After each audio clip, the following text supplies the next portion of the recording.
परमात्मन् माद्रजान्मोमुग्धा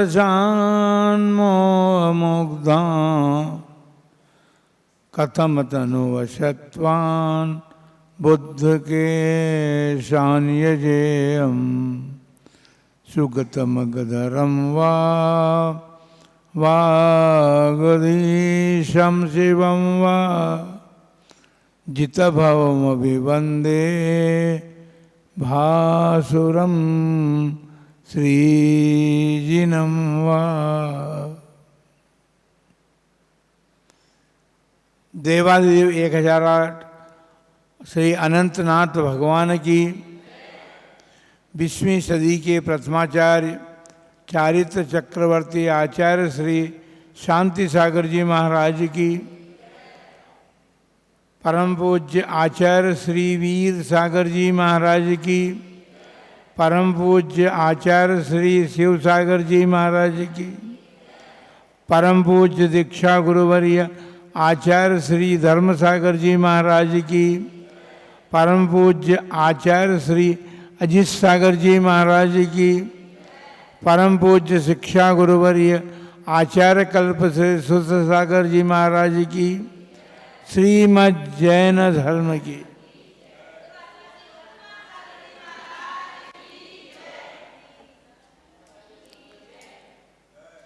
जगत के सभी प्राणी जानते हैं, जो जन्म लेता है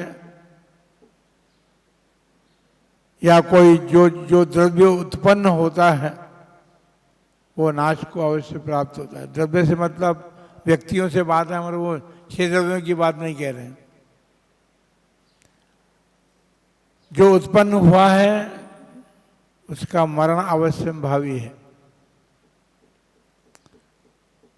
देखने की ये बात है कि जन्म लेने के बाद मृत्यु पर्यंत व्यक्ति अपना जीवन कैसा जीता है। जैसा जीवन जीता है, जैसे कर्म का बंध करता है, उसका फल आगामी भाव में अवश्य प्राप्त करता है।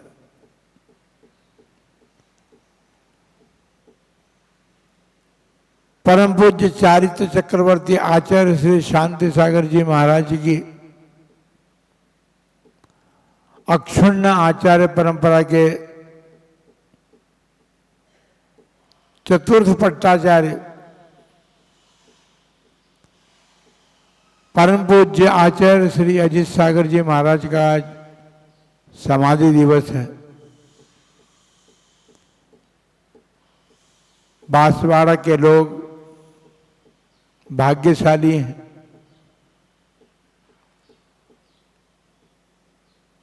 आचार्य श्री शिव सागर जी महाराज जब बांसवाड़ा शहर में आए थे, उस समय आचार्य मतलब जो अजित सागर जी महाराज उनके संघ में विद्यमान थे और हम भी आचार्य शिव सागर जी महाराज के संघ में बांसवाड़ा में ही आए थे। आचार्य श्री शिव सागर जी महाराज का अनुशासन अत्यंत सुदृढ़ था। आचार्य कल्पवृक्ष जी महाराज उनके साथ में थे। हमने जब आचार्य श्री धर्म सागर जी महाराज के ग्रंथ लेखन में सहयोग देने का पुरुषार्थ किया तो आचार्य कल्पवृक्ष जी महाराज बोले, बेटा आचार्य शिव सागर जी महाराज का अनुशासन पितृ हृदय सा, क्योंकि अपन सभी जानते हैं संसार के प्राणी कि पिता का हृदय थोड़ा कठोर होता है। कठोरता अवश्य होती है पिता के हृदय में, लेकिन वह शिष्य अपने पुत्र संतान के लिए सुखदायी होता है। भले ही संतानें अपने पिता के हृदय, कठोर हृदय को समझ नहीं पाती हैं और बगावत कर लेती है, उस बगावत के कारण वे बिखर जाती हैं, पिता से दूर चली जाती हैं। पिता से दूर जाने के बाद ऐसी स्थिति बनती है जैसे वृक्ष से पत्ता गिर जाता है और सूखा हुआ पत्ता हवा से इधर उधर चारों तरफ उड़ता फिरता है। उसी प्रकार जो गुरु से, पिता तुल्य गुरु से बिछुड़ करके शिष्य जाते हैं, वे भी अपने जीवन में वह सुख नहीं प्राप्त कर पाते हैं जो गुरु सन्निधि में प्राप्त होता है। क्योंकि गुरुओं का हृदय कठोर भी होता है, पर अनुग्रह करने की भी उनकी भावना रहती है। क्योंकि गुरु के लिए शिष्यानुग्रह कुशलो एक विशेषण दिया गया है। गुरु जो हैं शिष्य में अनुग्रह भी करते हैं और उनका निग्रह भी करते हैं। निग्रह इसलिए करते हैं कि शिष्य में गुणों की प्राप्ति हो, गुणों की वृद्धि हो, और अनुग्रह जब करते हैं तो माता के समान उनका अनुग्रह होता है। पर पता नहीं शिष्य वर्ग उस अनुग्रह को समझ नहीं पाता, अनुग्रह को, और वो अपने जीवन को संकट में डाल लेता है। बंधुओं, आचार्य शिव सागर जी महाराज के संग में आने के बाद हमने ये दोनों बातें देखी हैं। संघस्थ मुनि श्री अजित सागर जी महाराज विद्या व्यसनी थे, ज्ञानानुरागी थे। ज्ञान का अनुराग उनमें कूट कूट करके भरा हुआ था। वे अपने समय को व्यर्थ में नहीं खोना पाते थे, खोना चाहते थे। हमें स्मृति आती है, सुना है हमने कि एक बार आचार्य श्री वीर सागर जी महाराज के पास जब वो ब्रह्मचारी अवस्था में आए थे, 18 वर्ष की उम्र में, उन्होंने आचार्य श्री शिव सागर जी महाराज से, वीर सागर जी महाराज से ब्रह्मचर्य व्रत लिया था। गुरु के चरण सानिध्य में रह करके उन्होंने ज्ञान प्राप्त करने का पुरुषार्थ किया, ज्ञान प्राप्त भी किया।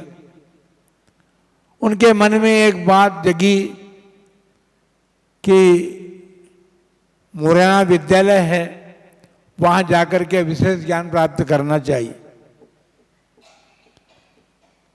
ये बात तो सुनिश्चित है कि जो सुशिष्य होता है वो गुरु की आज्ञा के बिना कहीं गमन नहीं करता, गुरु को छोड़ करके। वे ब्रह्मचारी राजमल जी के रूप में थे उस समय, और आचार्य श्री वीर सागर जी महाराज के पास चरणों में पहुंचे। उन्होंने भावना व्यक्त की कि महाराज मुझे आज्ञा दीजिए, मैं मुरैना विद्यालय में विशेष अध्ययन करना चाहता हूं। गुरु सूक्ति रूप वाक्य कहते हैं। आवश्यकता इस बात की होती है कि उन सूक्तियों को समझने का प्रयत्न शिष्य वर्ग करता है तो समझ में जल्दी आ जाती है। वीर सागर जी महाराज ने कहा कि लगता है कि अब तुमको पर लग गए हैं। पक्षी जब अंडे से जन्म लेता है और उड़ने के योग्य हो जाता है तो फिर वह उड़ जाता है, क्योंकि पंख लग गए ना। महाराज का इतना ही कहना भर था कि तुमको पंख लग गए ऐसा लगता है, तुम उड़ना चाहते हो, तो बिस्तर पेटी जिस प्रकार बांधा था उसी प्रकार बिस्तर पेटी लेकर के अपने कमरे में चले गए। ये गुरु के प्रति शिष्य की भक्ति होती है। और कौन ऐसा व्यक्ति होगा जो गुरु की अवहेलना करके और कोई कार्य करे। आचार्य श्री अजीत सागर जी महाराज ने सबसे बड़ी शिक्षा हमको दी है कि गुरु की अवहेलना कभी नहीं करना चाहिए। उन्होंने गुरुओं की कभी अवहेलना नहीं की अपने जीवन काल में। एक बार किसी कारण से उनका मन हुआ कि अब दीक्षा लेने के बाद, क्योंकि आचार्य श्री वीर सागर जी महाराज के प्रति उनकी अनन्य भक्ति थी, और उनकी समाधि के बाद आचार्य श्री शिव सागर जी महाराज आचार्य पद पर प्रतिष्ठित हुए। उनके मन में एक भावना जगी कि मैं कुछ दिन के लिए संघ से अलग होकर के गांव में ही, जयपुर में ही एक मंदिर में जाकर के भी अपना विशेष समय अध्ययन में लगाऊंगा। लेकिन जब गुरु की बात उनके समक्ष आई तो उन्होंने तत्काल वहां से मंदिर से लौट करके संघ में प्रवेश कर लिया। एक क्षण के लिए भी उन्होंने गुरु को छोड़ करके, गुरु की अवहेलना करके अलग रहना नहीं चाहा। आचार्य श्री धर्म सागर जी महाराज सीकर नगर में थे और अजीत सागर जी महाराज अपने संघ सहित ऋषभदेव में थे। लोगों ने उनसे भी कहा कि महाराज, आचार्य श्री धर्म सागर जी महाराज के स्वास्थ्य ठीक नहीं रहता है, चलें वहां पर। लेकिन वो साफ मना कर गए। वो दीर्घ चिंतक थे, बुद्धिजीवी थे। बीमारी की अवस्था में मैं वहां जाऊंगा तो लोग क्या कहेंगे मुझे, आचार्य पद लेने के लिए यहां आ गए क्या? नहीं गए। आचार्य श्री धर्म सागर जी महाराज की समाधि होने के बाद जो आचार्य शिव सागर जी महाराज के संग में मंत्रीवत सदाकाल रहे और आचार्य वीर सागर जी के अंतिम शिष्य थे सुर सागर जी महाराज, उनके सानिध्य में समस्त संघ ने बैठ करके एक पत्र लिखा और उसमें अपने हस्ताक्षर किए कि अब आचार्य श्री धर्म सागर जी महाराज की समाधि के बाद संघ की उत्तराधिकारी या संघ को संभालने वाले आचार्य अजीत सागर जी होंगे। अनिच्छा पूर्वक बड़ी मुश्किल से उन्होंने स्वीकार किया।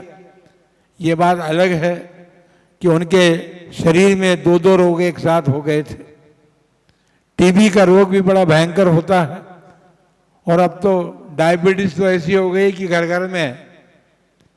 तो दो रोग एक साथ जिनके शरीर में हो गए, वो दोनों रोग उनके शरीर को जर्जरित कर रहे थे।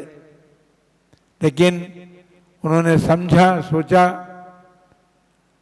कि अब मेरा समाधि का समय निकट है, तो उन्होंने समाधि की साधना करना प्रारंभ किया। सावला की घटना याद आती है। जिस दिन उनकी समाधि हुई है, आज के दिन पूर्व रात्रि में उन्हीं के पास हम सोए हुए थे।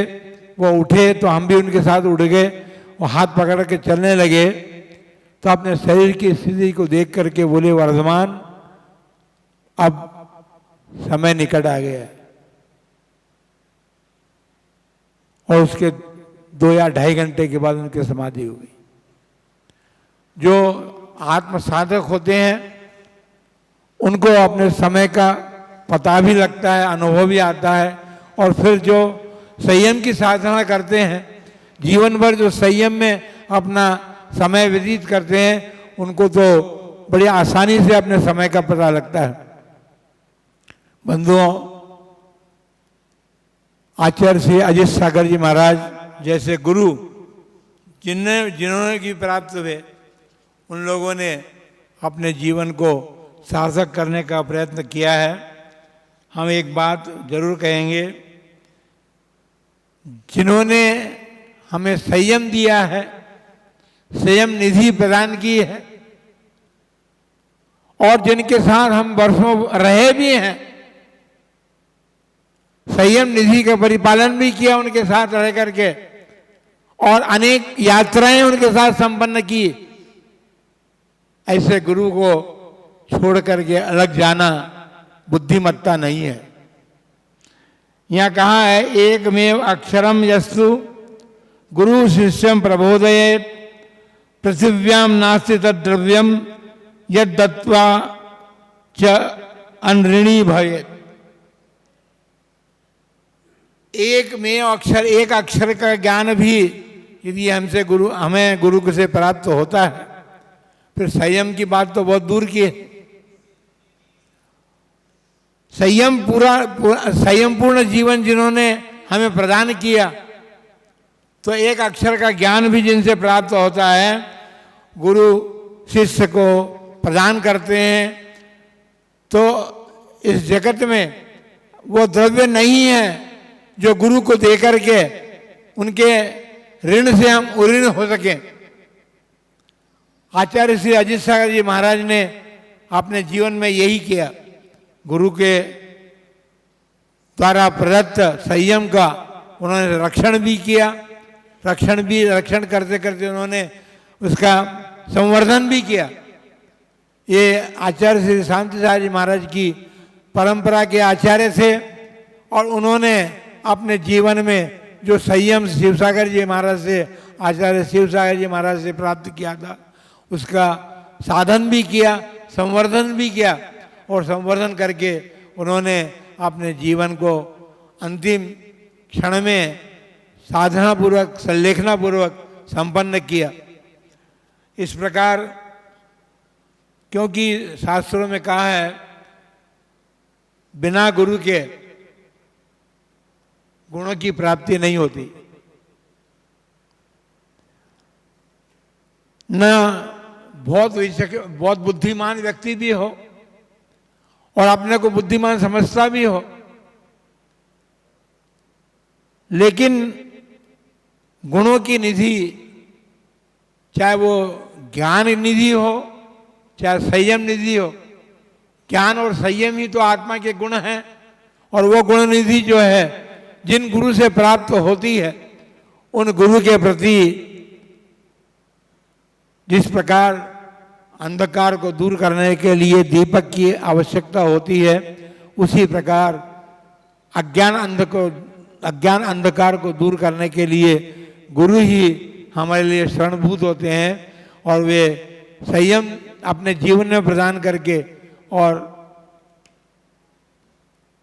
अपने जीवन को धन्य करने का प्रयत्न पुरुषार्थ करते हैं। वे शिष्य भी धन्य हैं जिन्होंने गुरु सन्निधि को प्राप्त करके बड़ी छोटी सी उम्र में मध्य प्रदेश के भोपाल के पास आस्था ग्राम है, उसके पास एक छोटा सा ग्राम भावरा है। उस भावरा ग्राम के माता रूपाबाई के पुत्र और पिता जवेरचंद जी उनके पिता थे, उनसे जन्म लिया। अजनास में उन्होंने शिक्षा प्राप्त की, लौकिक शिक्षा, और उसके बाद उन्होंने 18 वर्ष की उम्र में ही आचार्य श्री वीर सागर जी महाराज को प्राप्त करके गुरु को समर्पित कर दिया अपने जीवन को, और समर्पित करने के बाद उन्होंने निरंतर ज्ञान के प्रति उनकी जिज्ञासा हमेशा रही है। हम आपको एक उदाहरण के बाद बताएं कि जब वे कहीं किसी कार्य से ट्रेन से जा रहे थे, तो ट्रेन पर रेलवे स्टेशन पर गए, टिकट लेकर के बैठे, लेकिन अभी ट्रेन में आने का समय था, तो इतना समय अभी जो भी है उस समय को मैं व्यर्थ न खाऊं, तो बक्से में से अपनी पुस्तक निकाली और वो पुस्तक को पढ़ने लग गए। ट्रेन आई और चली गई। जब उनको विचार आया कि भाई ट्रेन आने वाली थी, तो रेलवे स्टेशन मास्टर से जाके पूछा, बोले भाई साहब ट्रेन तो आई और चली भी गई। अने देखिए कि उनके ज्ञान की पिपासु इतने थे, जहां भी साहस भंडारों में जाते और उन साहस भंडारों में शास्त्रों को खोलते, उनको जो अच्छा लगता उसको एक कागज की स्लिप पर लिख करके रखते थे। ऐसे उन्होंने अपने जीवन काल में छोटे मोटे ग्रंथ तो कई बनाए, लेकिन एक सबसे बड़ा ग्रंथ हमारे सामने अभी रखा हुआ है, जिसे सर्वयोपी श्लोक संग्रह करते हैं। इसमें सभी के उपयोग में आने योग्य 4240 श्लोकों को संग्रहित किया था उन्होंने। वो इस ग्रंथ में लिपिबद्ध होकर के प्रकाशित हुए हैं। जो भी इस ग्रंथ को हमने तो अपने जीवन में यही ग्रंथ अभी सामने अभी रखा है, इसमें अनेक विषयों को उन्होंने संकलित किया और उन विषयों के माध्यम से व्यक्ति अपने जीवन को सार्थक और धन्य बना सकता है। परम पूज्य आचार्य श्री अजीत सागर जी महाराज के चरणों में हम विनम्र श्रद्धांजलि अर्पित कर उससे पहले ये बात अवश्य कहेंगे कि हे भगवान, आपने मुझे अल्पज्ञ के निर्बल कंधों पर विश्वास करके जो भार सौंपा था, उस भार को ये तो आप ही जानते हैं या भगवान जानते हैं कि मैं किस प्रकार निर्वाह कर सका। किंतु 34 वर्ष हो चुके हैं। 34 वर्ष में हे भगवान, आप के समाधि दिवस की फिर आपके समक्ष प्रार्थना करता हूं कि मुझसे कोई त्रुटि भी हो और मुझसे कोई कार्य ऐसा हुआ हो जो आपके द्वारा प्रदत्त पद के अनुकूल नहीं पड़ा हो, तो आपके चरणों में विनम्र श्रद्धांजलि समर्पित करते हुए ये भावना भाता हूं कि आपके द्वारा दिया हुआ ये भार आगे भी आपके पुनर्आशीर्वाद से, मंगल आशीर्वाद आपने दिया था और मंगल आशीर्वाद से ही ये फला फूला है। इतने वर्ष तक मैं इसका निर्वाह कर सका हूँ। आगे भी जब तक जीवन है, पर जीवन के अंत से पहले मैं अपने जीवन को और संयम को संलेखना पूर्वक संपूर्ण कर सकूं, ऐसी आपसे प्रार्थना निवेदन करते हुए आपके चरणों में पुनः श्रद्धांजलि समर्पित करता हूं। जय बोला अजीत सागर जी महाराज जी की।